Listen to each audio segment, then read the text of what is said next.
another session of Level-Headed Marketing 2013. We speak to the people that matter and make things happen.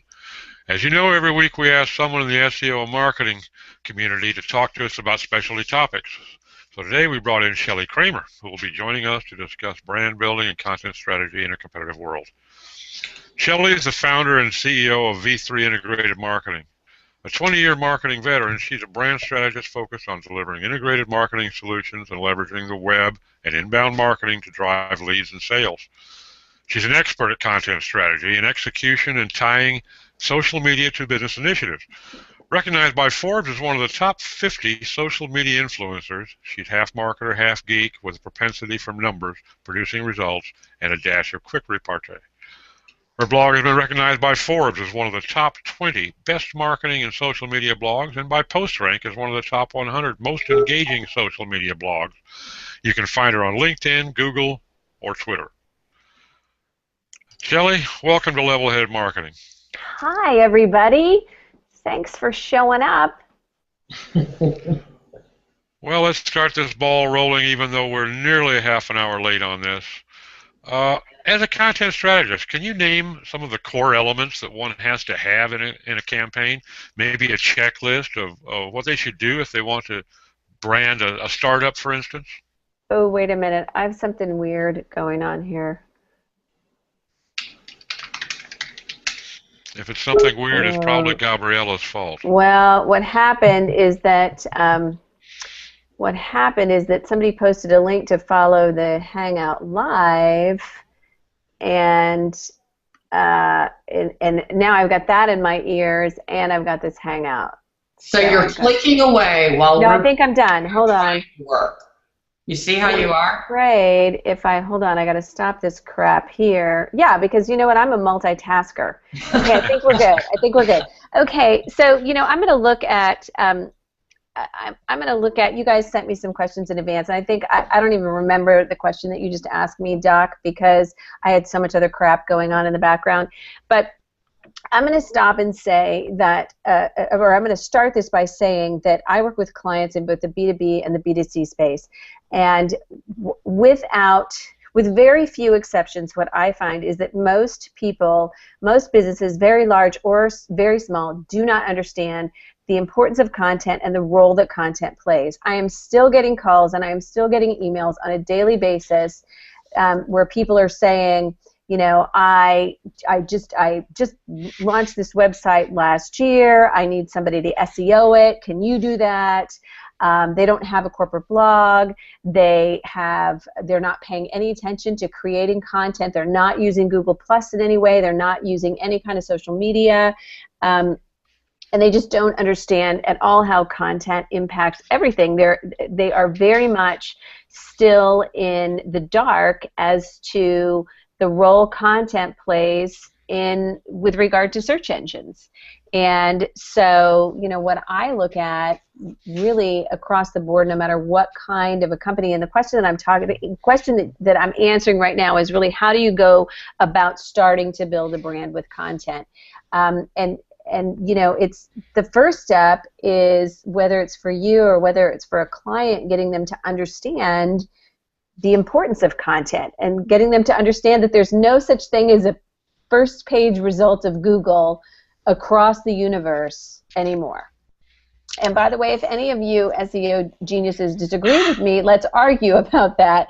But with personalization and with your location impacting search results, with your social circles impacting search results, what you get, Gabriella, as a result for something that you're searching for in the Bay Area might well be different than something that I'm searching for in the Midwest. And getting your clients to understand that is a challenge.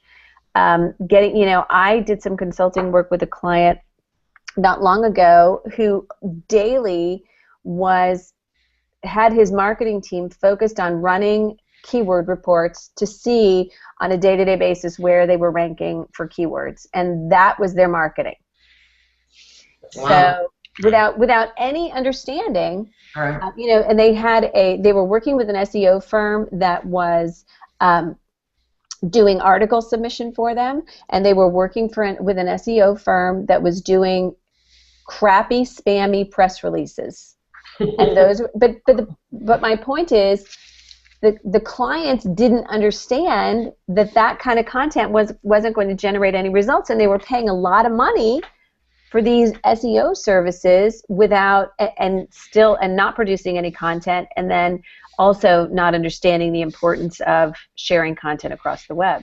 Right. So as a content brand strategist, how would someone go about starting a campaign? I realize that you have to be given a certain, hypothetical situation, but what are some core elements that you think are important?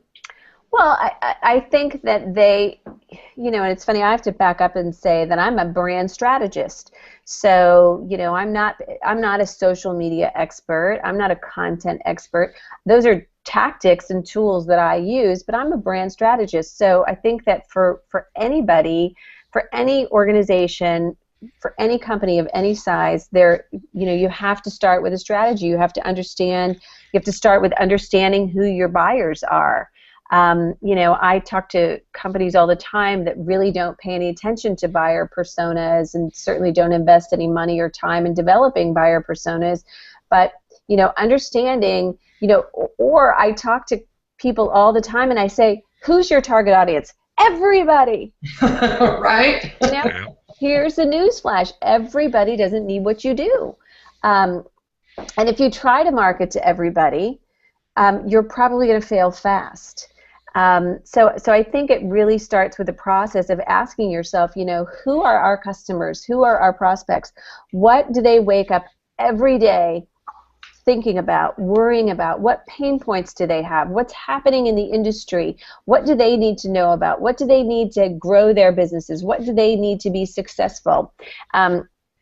I actually have done a presentation a lot on this topic that talks about, let's see if I can find it and give you some data from it, but talking about what small businesses need, and there's some great data out there. Let me stop and say, one of the things I try to tell people is that, I talk about a lot when I speak about, what's going on. There's 400 million tweets a day. That's like 277,000 tweets a minute, and there's 4.75 billion pieces of content shared on Facebook every day. And, and you probably all know what's going on YouTube. There, in 2006 there were 35 million blogs. In 2011, there were 173 million. You think that number has gone up in 2 years? Message overload, right? It is. It's noisy, and we're distracted. And so, and I steal a line from Jay Baer a lot, because I think that if you haven't read his book Utility, it's a really terrific read. But, one of the things that Jay says a lot is that today being awesome isn't enough. You have to be useful instead, and so developing a content strategy that recognizes who your customers and prospects are and what needs they have, and then working to serve those needs, which is not what we marketers are particularly good at. Mm-hmm. Very true. And there's Google did some moment of research called Moment of Truth, and they surveyed tens of thousands of customers across many different categories. And what they found is that in 2010, consumers used 5.3 sources to make a decision about something they wanted to buy. Could be a business product, could be a pair of sneakers. In 2011, just 1 year later, the number of those sources that consumers used to research whether or not they should buy something doubled. Yeah. And the reason, of course, everybody here knows the reason. It's these things. Oh, yeah. And today, if you make a bad decision, you're just lazy, because there's no barrier to information. It's right here in front of you. How many times do you go out to dinner with somebody and you're arguing about, well, that concert was in such and such, or that was the year so-and-so had so many RBIs, or whatever. And we just all pull out our phones and instantly search for the answer. So the only barrier to good information. The only barrier to information is really you, and you being too lazy to get it out. So, you know, and I think that it's also, I don't know how many of you, I think you, John, serve a lot of customers in the B2B space, but it's important to know as a marketer that, you know, prospects don't want to talk to you. And if you're still hung up on face, you know, I got to see people face to face to be able to sell them or whatever, that's a problem. Right. In the B2B, well, go ahead. No, I was going to say, which is a perfect segue into the next question, which is basically how important then is content for you know, making those connections? I mean, is it blogging? Is it tweeting? Is it Facebook? Is it all put together? I mean, you know, give me a little walkthrough, if you will. Well, it's huge, and what I was starting to say was, especially in the B2B space, data shows, the Serious Decisions data shows that buyers contact a sales rep only after they're 70% of the way to making a decision. So that means they've looked at the content on your website, they've sat through a webinar, they've looked at your white papers, they've asked their friends, they have vetted you 70% of the way before they're willing to actually talk to you. So really today, relationships are created with information, and information that you create to serve your customers and prospects. I'll give you an example in the kind of B2B space and how my brain thinks. I was talking with somebody yesterday. I don't know if Joyce Cherrier is on this call or not. I think I saw her name, but Joyce is a good friend of mine. She does a lot in the fitness space, in the healthy food space, and she had referred somebody to me that is a terrific gal, a healthy food blogger, and she's kind of created a path to nutrition based on her own personal health journey, but she writes a terrific blog. She's got like 5,000 hits a day to her blog. She writes for a bunch of different really incredible sites. She does TV appearances. She's working on pitching a book deal, and she looks around and she said, you know, like what I'm doing doesn't suck. But, you know, like I have several other friends in this space that are also food bloggers, and they're writing about gluten-free and clean eating and all that sort of thing. And, you know, and they have, you know, 10 times the traffic to their site that I do, and they make, you know, a whole bunch of money from this or that. And so, you know, one of the things that I did, just as I spoke to her on the phone, was I clicked over and I looked at, okay, what are they doing, and what kind of content are they writing, and what does their website look like, and oh, look, they're on Instagram, and how are they using Pinterest? And by the way, I noticed that none of these people that she viewed as her competitors were using any video. And so one of the things that I said to her was, you know, what I do as a strategist is I look for a competitive advantage and someplace that I can leverage to win. And so what I see across looking at what you're doing and looking at what 3 of your top competitors are doing is that, you know, this one's dabbling with Pinterest, and this one's doing a great job, and you really need to be paying attention to what she's doing on Instagram because it's awesome. But here's where you can win. None of these people are doing video. And you're darling, and you have a great camera presence, and you could start doing video. You could do Google Hangouts, you could do video, you know, have a YouTube channel, you could do this, you could do that. You could use, and the other thing that she wasn't doing, which was a huge misstep that a lot of other people make, she was focusing no effort whatsoever on building her database, her email list.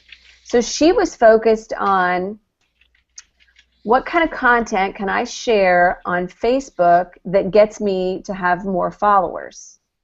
Okay? That's content marketing too, and that's leveraging social. But when I asked her, okay, so you have 15,000 followers on Facebook, what's your email database look like, and what are you doing to build your email database? And she said, oh, yeah, I'm not really working on that very much. I need to start doing a newsletter. And I said, yeah, well, how many people do you have in your contact database? 2,000. And I said, okay, so you're spending X amount of money a day, a week, whatever, on ramping up a Facebook presence. and you're spending no money on building your own database, let me ask you one quick question. Who owns Facebook?